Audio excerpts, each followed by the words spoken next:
What I'm good at is asking questions, which is making this interview quite uncomfortable. I'm on the other side of that.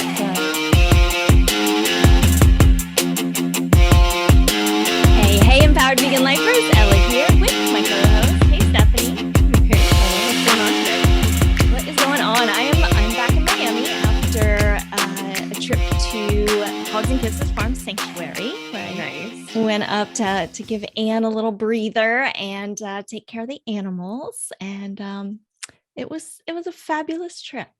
Oh, I'm so glad. I'm so glad. It was a short one this time. Usually I'm up there for a couple of weeks. This time was only 5 days. I've got a lot of other things going on, and it's also really cold. I know we don't talk about the weather, but it was really cold. It was mild and then dropped into the teens, and it's one thing when can just go in and out real quick inside, but then down feeding the pigs and making sure that they're okay. And Anne is like a total worrywart, and I am too when it comes to the animals, to be honest. But we're just constantly worrying about them, making sure that they're warm enough, even though they do much better with the cold than any of us humans. That's Absolutely. For sure. Yeah, and they've gotten. We're working on some new systems for feeding. We're in this learning phase because they've gotten slightly food aggressive, and so I'm telling you what, my first feeding of them this time around was a total shit show. Oh no. It was a bit of a shit show. Yes, they just were kind of storming the gate, and I just wasn't quite prepared. And yeah, I could go on about it, but it all worked out, and it all came together in the end. And it's just always so wonderful to spend time with them, and they're just amazing animals. I don't know what else to say about them. Yeah, absolutely. I love your little videos and stuff that you send. Just watching them roll around and you loving on them. It's really so sweet. Yeah. A lot of people don't quite understand just how massive they are. I think a lot of people still have the idea that most pigs are like potbelly size, Right. Yeah. And these are 700 pounders. So yeah, little different than the little ones. Right. Oh. Big girls. Big sexy girls. Yes. And when I was there, I get a text from you. I was sitting there with Anne and got a text from you saying that Jack was looking for some volunteer hours. He was looking for some volunteer hours, and he actually suggested, hey, can I do something for the sanctuary? And I said, I will ask. I think that's great. So he has been doing some research, and which he loves to do. So yeah, it's kind of nice. Perfect. Yeah, it's nice to have him kind of, stepping into our world a little bit. Yeah. Anne was really, really excited about that. And because there are so many volunteer opportunities, I think people don't quite realize that if you're not there in person, it doesn't mean that you can't volunteer. There's so many things that people can do to be helpful at a distance. So speaking of, reach out if you are looking for some volunteer opportunities to help out our animals at Hogs and Kisses Farm Sanctuary. Just reach out, shoot me a message, and we can hook you up. Absolutely. It always feels good. It just feels so good to volunteer, doesn't it? It really does. And, I think we all talk about our purpose in life, but what we really want is to spend our time meaningfully. Yeah. It isn't that we, are, and of course, some people are very clear on that. But I think for the average human being, that's really what we mean, is we want to not just waste our time. We want to spend it in meaningful activities. So yeah, get in here, volunteer. Yes. And you know what this is right now, this episode, Stephanie? Yes, I do. Oh, do you? number 99. It is. It is 99, which means next episode is 100. And we are Oh doing my gosh. something very special for episode 100. So you guys watch out for it. It's coming. Coming for you. In the meantime, today we get to talk about, this was a perfect intro, talking about volunteering at a sanctuary for our talk today on Solutionary Vegan. No, what a great project that you and Jennifer have embarked on. So I'm excited to talk with both of you and see what this is all about and see where you're headed. Me too. Let's dive in. How about it? Yeah, let's do it. But before we dive in, real quick, let me tell you just a little bit about Jennifer Torkin. After attending a top business school, then a top enology school, winemaking, Jennifer served as National Marketing Director for California Wine Association, then owned a wine marketing company for several years before pursuing her passion, serving animals. To that end, she has worked with and volunteered for various animal advocacy organizations and is completing her master's in humane education with a focus on animal protection. Now, let's get into it. Our listeners know a lot about Ella and I. Jennifer, tell me something about you. What a lovely question. Well, Stephanie, I think what I would like to tell you is the fact that I am a student of humane education, which is a discipline that many people haven't heard of. And it ties into our podcast because it's all about being a solutionary. Oh, I love that. I love that. Tell us what prompted you all to create the Solutionary Vegan Level-Up podcast. So I know Ella and you through Vegan Life Coach Academy, which I would love to chat about at some point. Via my studies in humane education, I've basically the arc of my studies have been all about trying to figure out the best, most impactful way to advocate for non-human animals. We'll call them animals going forward. Day and night reading, watching conversations. And at the same time, I became aware of the fact that Ella was interested in returning to her roots in animal advocacy. So we decided together that if all of this learning is going to be happening, how wonderful would it be to share it with other people who love and care about animals and would like to do their best by them as well. Yeah, it was so well said. And it was such a surprise when I learned after Jennifer started working with us, you and I, Stephanie, as part of Vegan Life Coach Academy, learning that she's in this program and that it was really coinciding with in terms of the time frame of me being ready to do a little more directed work toward helping animals. Everything I do is ultimately about the animals. Fitness, everything. But I was really ready to also talk about animals a little more directly and to help with kind of a bigger paradigm shift around animals, which is something that I've put a lot of energy and effort into my whole life, but wanting to get back to doing it a little more directly. And so what a perfect kind of, the world's aligned, the universe aligned and said, now's the time to do something, do this new project. And Jennifer and I started talking and started thinking and yeah.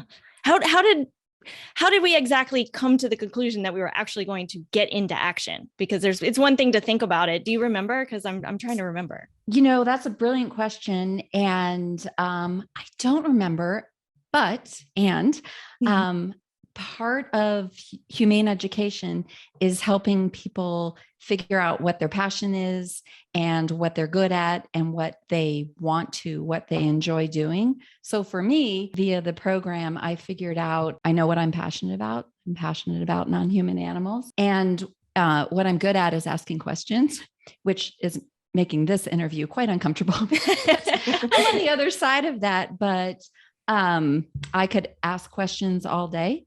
So for me, this made perfect sense. And in terms of how you and I came to, I think it's because you're an amazing podcaster and interviewer. And I think we just realized that that we would be synergistic. Yeah. Yeah. Sounds You about know, right. what really strikes me about what you guys are saying is that it's all about connection and relationships. You know, your connection to Ella, your connection, both of your connections to the animal, to the universe, and what an amazing project that has grown out of your experience with us, with Ella and I. Can you talk a little bit more about how the Vegan Life Coach Academy really contributed to your growth and your ultimately the blossoming really of this Solutionary Vegan project? I would be so honored to. And it's a long answer. But, so there was the whole healthy plant-based eating thing because I've been vegan for a very long time, but not necessarily a healthy vegan. So that happened. And then upping my fitness game without actually even realizing it was happening. It was hilarious. By the end of the program, I was doing a 5-minute plank, about which I'm very proud. And I wasn't even, it just happened naturally. And I could have kept going. I just got bored. Like, dang. But more importantly, so about halfway through the program, I realized that I had had a jar of raisins in my kitchen throughout the program.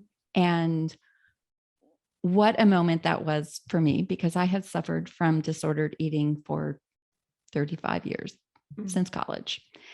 And through the coaching system that you all shared with us, I was able to conquer that. I mean, I don't know if anybody, forever, it hasn't been a problem since. So that was huge for me because you two are just truly masterful coaches. And then I can't say enough about the community, what you were just talking about, what a difference it makes to have people going through caring about the same things that you care about. And those people are still my friends. And I went through the program quite a while ago, and I do yoga with 2 of them every Sunday via Zoom. I've never met anybody in person. So that was and remains huge. And then finally, the biggest thing is that, once I got over being, starstruck with Ella, we became friends. And now I get to work with just one of the best beings on the planet every single day, several times a day, much to her dismay sometimes. Ella!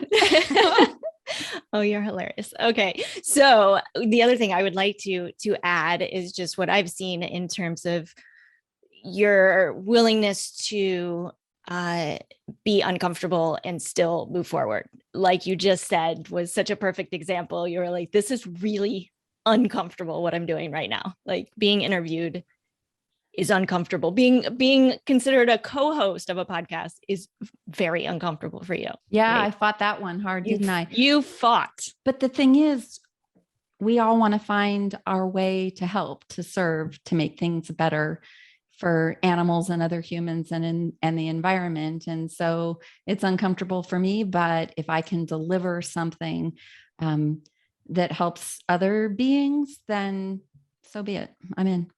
Yeah.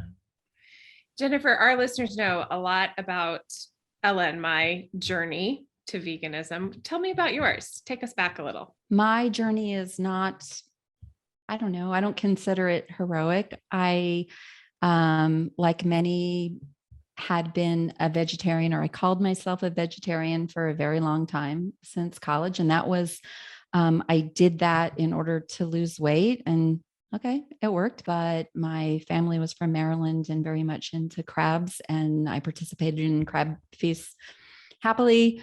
And when I was pregnant, I craved Kentucky. Oh, it's called KFC now. And yet I called myself a vegetarian. I don't know. And I think that I continued eating those things because I wasn't an ethical vegan. I was plant-based, right? Sort of, Mm-hmm. but never beef and never pig. And I think it's because I shared that misconception that cows and pigs, these bigger animals are somehow more sentient than our smaller friends. About 14 years ago, my mother was in the hospital, and I went to stay with her, as did my brother, and spent a bunch of time with my brother, who had been vegan for a few years. And I don't know what he said. I don't know what he shared. He said something, and that was it. I was just done. Because of course, knowing whatever that little thing was, there was no reason to go back. And it wasn't hard. It was liberating, because, how awesome is it to do something that's relatively easy in the scheme of things, just changing what I was eating, that sends a message and changes lives. Mm. Mm. One thing that I say about my own journey is that when I stopped putting junk and suffering into my body, things changed for me. Did you feel that for yourself? That is lovely. And I honestly don't remember if I felt different physically. And perhaps that's not what you're referring to. I definitely felt better emotionally, but not necessarily because of the junk, because I wasn't a particularly healthy vegan until relatively recently, more so because of the suffering. Mm-hmm. I wasn't participating in that system anymore. And that felt good. Yeah, absolutely. So I have to ask the question, what does solutionary mean? I mean, is it even a word? It sounds kind of nice, but what's the story there? How'd you guys select that? Yeah. So I don't know how word is defined, but it's a thing. It's a word that's been around for a while, and was really brought to life by Zoe Weil, who is the founder of the Institute for Humane Education, where I'm about to complete my master's. Here's the definition. A solutionary is someone who identifies inhumane, unsustainable, and unjust systems, and then develops solutions to transform them so that they are restorative, healthy, and equitable for people, animals, and the environments. A lot there. What I love about it is that it's not a solutionary. It kind of sounds like it's somebody who makes solutions, right? Yeah. A problem solver. And it is that, but it's very specific to systems level change, like looking at the root of problems. Yeah. And there's a constant eye toward doing the most good and the least harm for everyone, for all beings, including humans, Right. and including the environment, because we're all connected. Yeah. I know when I heard that word. I can't think of a better word to describe the both of you. What did you feel like, Ella? No, I fell in love with the word. I didn't even know quite what it meant first. Is Zoe Weil is the founder of the Institute of Humane Education.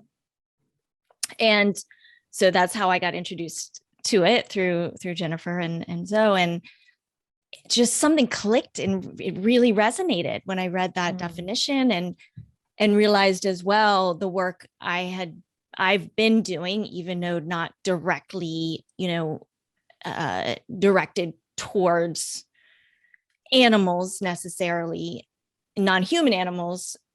The work I'm doing, it made me feel better about the work I'm doing, that I've been doing with Sexy Fit Vegan, because there's something to be said about all the different strategies. And then what a solutionary is going to do is really examine those strategies and see how they are, the impact they're having on the bigger picture and the systems. And so then that introduced me from there to organizations like Faunalytics, which I wasn't even really familiar with. And so once I started diving into this world again, it was so extraordinary. And I feel like, here I am, a 26-year vegan, caring about animals, the planet, people so intensely.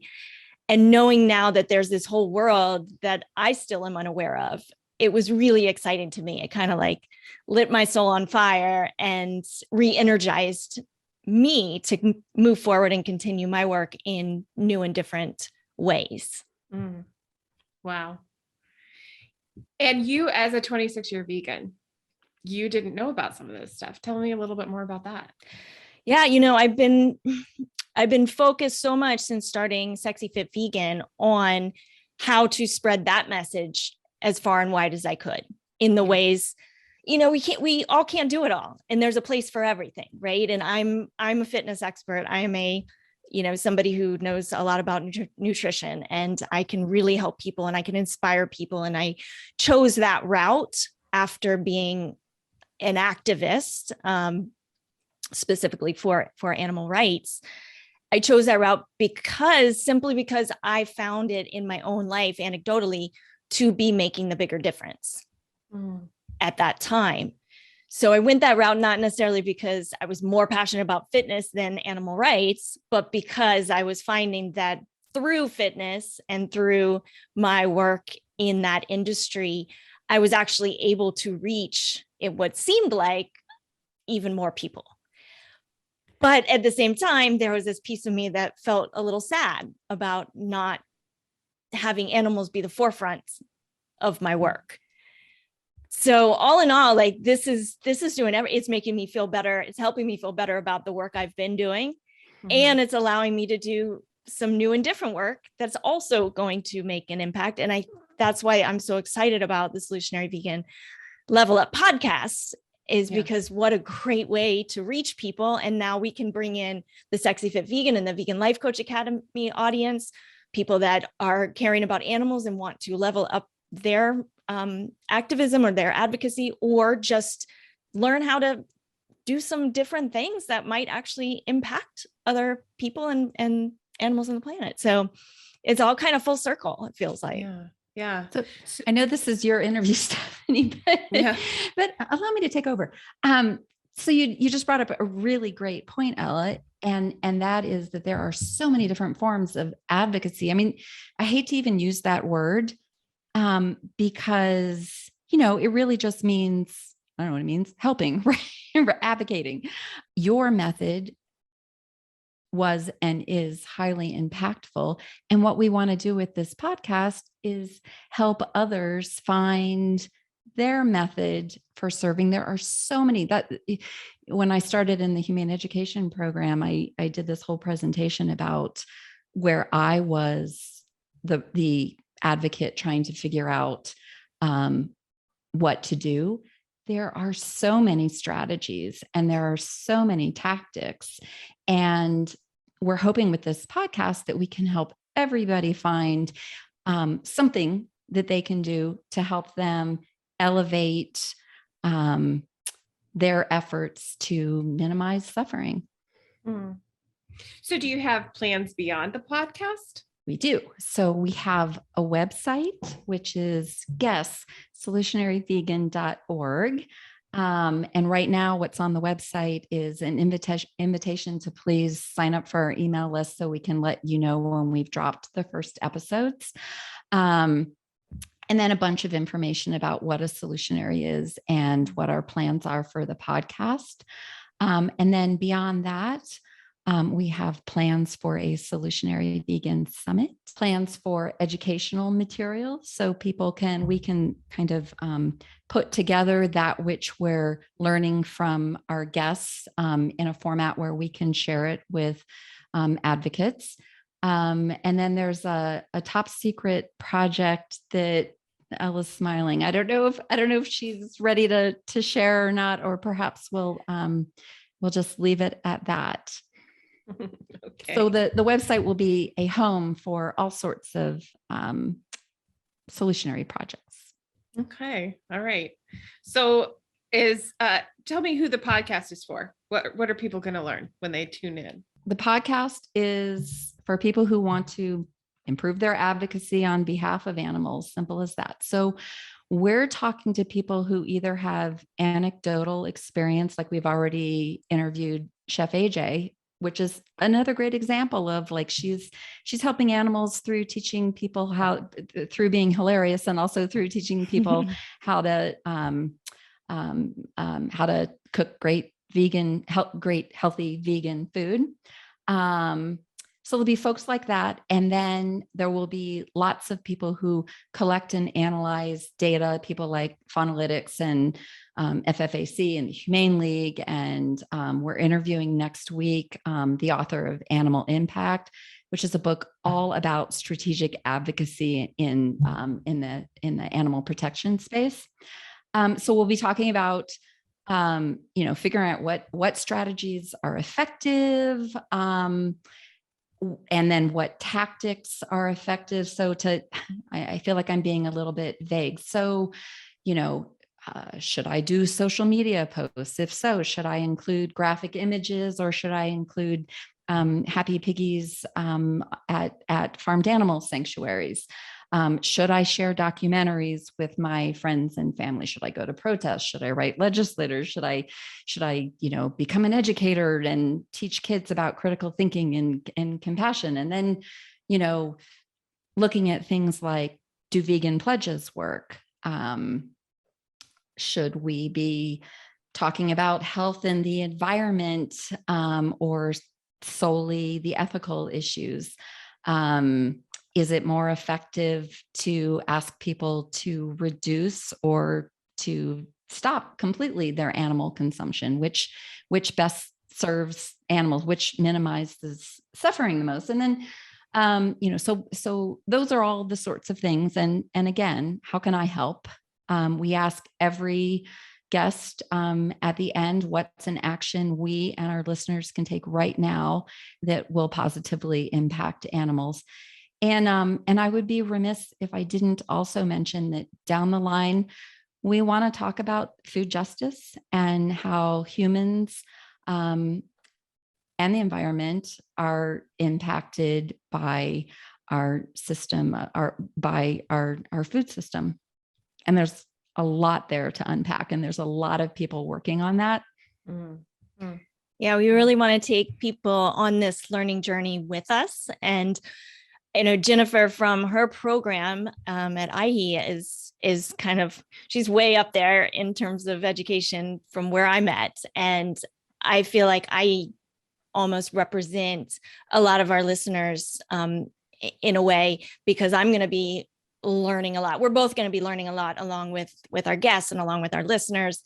But we want to kind of go on that journey with our audience. So kind of starting with some of the more simple stuff, like what can I do tomorrow, to help the most. And then once we kind of get a grip on these things that are more specific to the animals, then we want to expand that, that level of consciousness and our compassion, and learn how to make conscious and mindful choices, and really take into consideration how they affect all beings and the planet as well. Such an amazing project, you guys. This is amazing. Tell me where we can tune in. Tell us where we can listen and stay informed about some of the events you've got going on. Right on. So solutionaryvegan.org. And please sign up for our mailing list. And then we're also on Facebook and Instagram. We've just barely started posting because we've been spending most of our efforts interviewing guests and editing podcasts so that we can launch this spring. And then finally, look for an email from us sometime soon with a tiny little survey that'll take you 3 minutes, because we're all about data-driven advocacy. So we want to check in with our listeners and make sure that we're providing them the information that's useful to them. All right. Well, thanks so much for being here, Jennifer. We appreciate you hopping on with us. And boy, I can't wait to see what's next, you guys. This is amazing. So grateful to you both for starting me on this journey. I'm grateful for both of you as well.